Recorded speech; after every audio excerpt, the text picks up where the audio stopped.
Hello and welcome to another A Tippling Philosopher video with me, Jonathan M.S. Pearce. I'm going to speak to you today about morality and what we should do, but in terms of an overarching goal.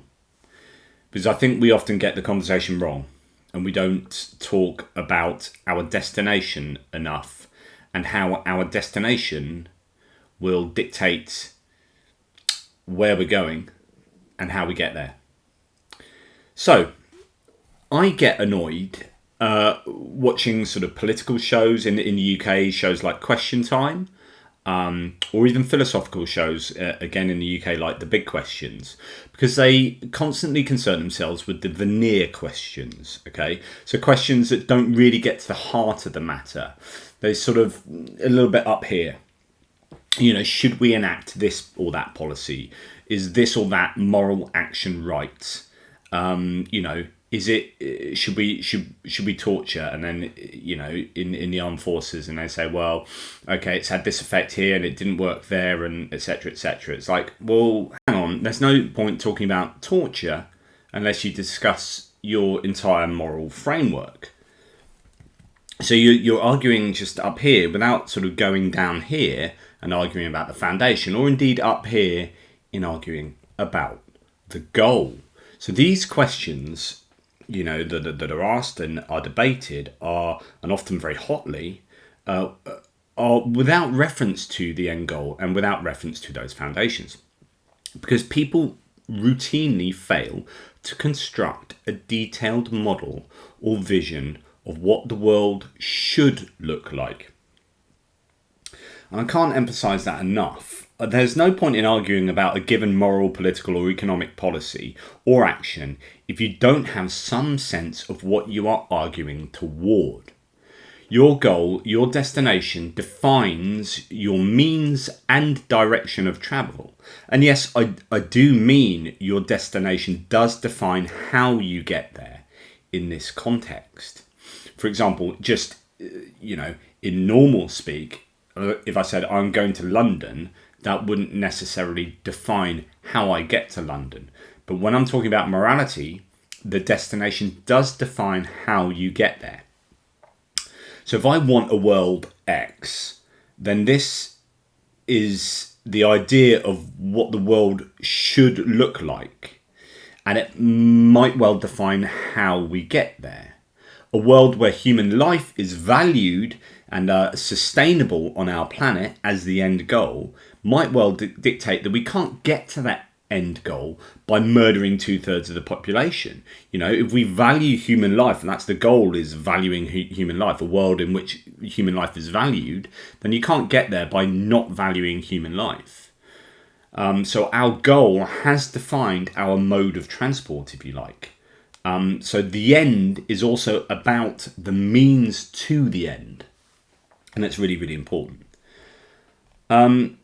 So why I'm talking about this is because morality is our vehicle that we use to get to the end goal. It's the whole process of getting to the end goal, because morality is goal orientated.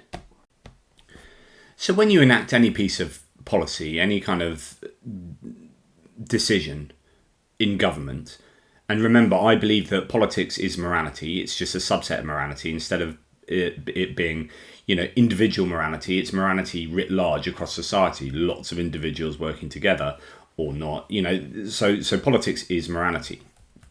And when we consider something like, even tax cuts, right, or any piece of economic policy, the successes and failures of these policies are measured in terms of the goals, right? So if we're intending this to come about from enacting this policy, if we're intending, situation Y to come about from enacting policy A, then its successes and failures are measured against how well it achieved Y. So the goals are obviously important in measuring success.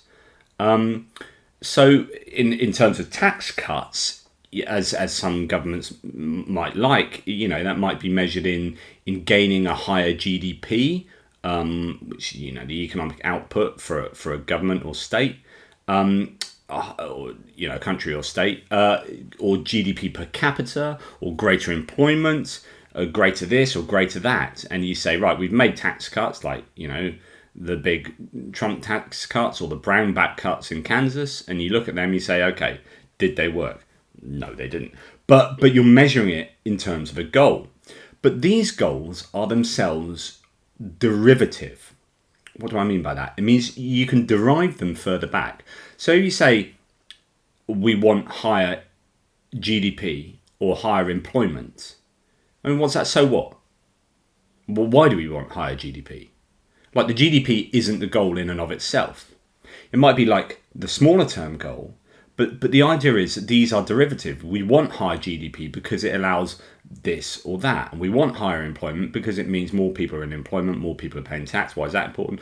Or more people are working and have aspirations, so on and so forth. So we can always derive those goals further down. So why do we want higher GDP? Because X. Why X? Because A. So on and so forth. And that keeps on going. And this is exactly what we do in consequentialist ethics and moral philosophy. You're kind of like, okay, I'm measuring that against the consequences that come about as a result of doing that. But it's also why happiness or well-being are generally seen as really good currencies for morality, because you can't derive them further back. So when you keep asking, well, why do you want that? Why do you want that? You keep giving an answer. All you're doing is you're having an infinite regress, and you've got to ground that somewhere, right? There has to be, at some point, you have to say, well, why do you want that? Because that is just self-evidently good, right? There's just, I don't need to derive that to anything else. That is a foundational rock. And happiness or pleasure or lack of pain do that because they are seen as non-derivative sort of fundamental goals. So when asked, why do H, you might say, well, because of G. And then you say, why do G? Because of F. And then eventually, if you keep going, what you'll find is you'll usually get to an answer of like, well, because it makes me or it makes us or it makes them happy. Because it's pleasurable. Happiness and pleasure are axiomatic. So they are non-derivative. You don't say, well, why do you want to be happy? Well, because happy is just self-evidently a good thing, good state of being. It's like axiomatic. Like pretty much always when you ask what do people want in life, they say, well, I want to be happy. As long as you're happy, as long as I'm happy, that's fine. Well, yeah. That's because it's an axiomatic, self-evident kind of like good thing, good state of being, and you can't take it further back. It's an intrinsic, what's called an intrinsic value. Extrinsic values are values that can derive to something else, but this is an intrinsic value. Why be happy? Because why not? It's self-evidently good. So when we ask why have the higher GDP. We need to have in mind where we're going. So, and how far we can derive that down. What is the goal we're aiming for? And if it's going to, if really in most of these, or all of these questions arguably end up in some kind of answer to do with happiness or pleasure or well-being, essentially, it's what Sam Harris tried to set out in the Moral Landscape book. Tried to set out that, that is self-evidently, objectively the case that well-being's good and we all strive for greater well-being. Then the question is, well, what is well-being? How do you set that out? Forget that for the time being. Because you can talk about all sorts of things. Is well-being, does it include for plants? How much does that involve the environment? Is the environment good for our well-being? And therefore, does it have an intrinsic well-being value that we need to concern ourselves with, like animals, for example? Or is their like well-being only good because it affects our well-being in some kind of symbiotic relationship that we might have with them in the ecosystem, so on and so forth. So there are lots of conversations to be had, and this is really, really difficult. But the point is, we need to set out our version of what world we want, and that is a difficult thing to do. For me as a secular humanist, my goal of what a world might look like might be very different to a Christian ethno-nationalist, right? So it's important to be able to establish what kind of goal we have, and then we can try and work out how we navigate a landscape where we have hugely different goals.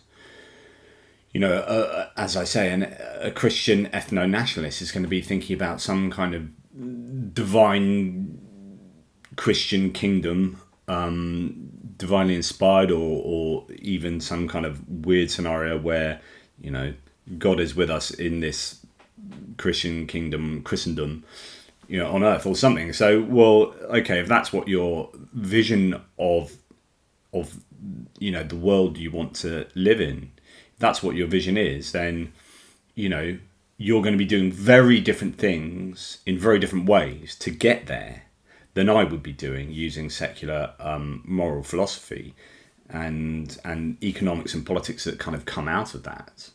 But the question for all of us should be, it should be the very first thing we do before we start talking about morality.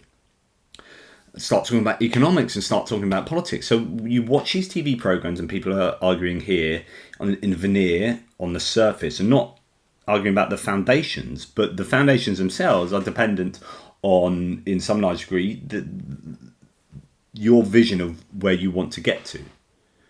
And that is an impossibly big job, right? And I guess it's too big for people's heads to really kind of begin to contemplate. But realistically, we need to sit down and go, right, what is the world we want? What would the world, our ideal version of the world look like? Because unless we get a sense of what our ideal world would look like, all we're doing is travelling blindly to no particular destination.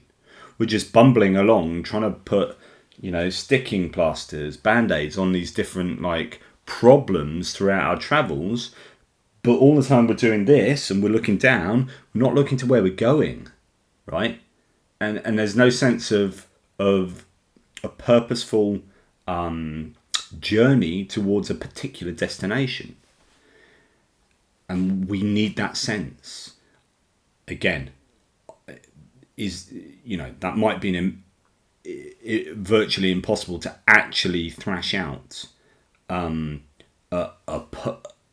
really good working version of what that world might look like. But goodness, we should be trying, because that defines everything.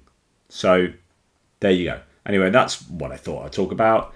One of our future tippling philosophers, where we go down a pub and speak philosophy with a bunch of mates and sort of debate stuff. We're actually going to be doing this, which is, because we often have these debates about morality. It's like, oh, well, really, if morality is, if you agree it's goal oriented, then we need to work out what the goal is.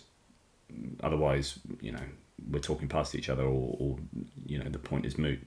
We need to work out that goal. So we're going to go down the pub and try and thrash out what we think the perfect world should look like.